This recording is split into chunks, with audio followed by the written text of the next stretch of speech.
Dabatonebu. აღმოსავლეთ ევროპაში, მათ შორის გაყოფილ კავკასიაში, ჩვენი მმართველობის ფორმა უნდა იყოს ერთიანობა. მე გავიხსენე აფხაზეთში ომის დასაწყისი, მაგრამ სურს ასევე გავიხსენო უფრო ადრინდელი, კავკასიის ისტორიისთვის სიმბოლიზმით სავსე სცენა.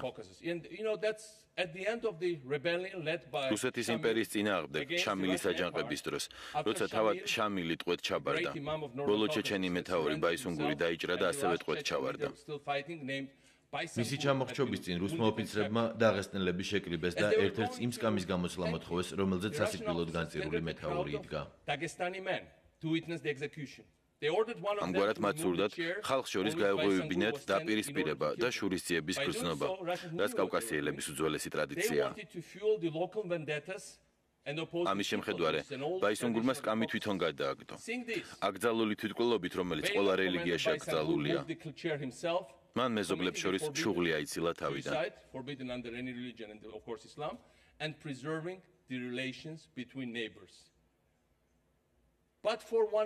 ამ ერთი წარუმატებლობის ფონზე, რამდენჯერ გამართლებია იმპერიას კავკასიელებს შორის შუღლის ჩამოგდების ტაქტიკა. ეს უნდა დასრულდეს. სწორედ ამიტომ, ჩემი პრეზიდენტობის დროს წამოვიწყეთ რამდენიმე პროექტი, რომელიც მომართული იყო ჩრდილოეთ და სამხრეთ კავკასიას შორის ადამიანური კონტაქტების გახშირებაზე, საუნივერსიტეტო გაცვლასა და საგანმანათლებლო პროექტები.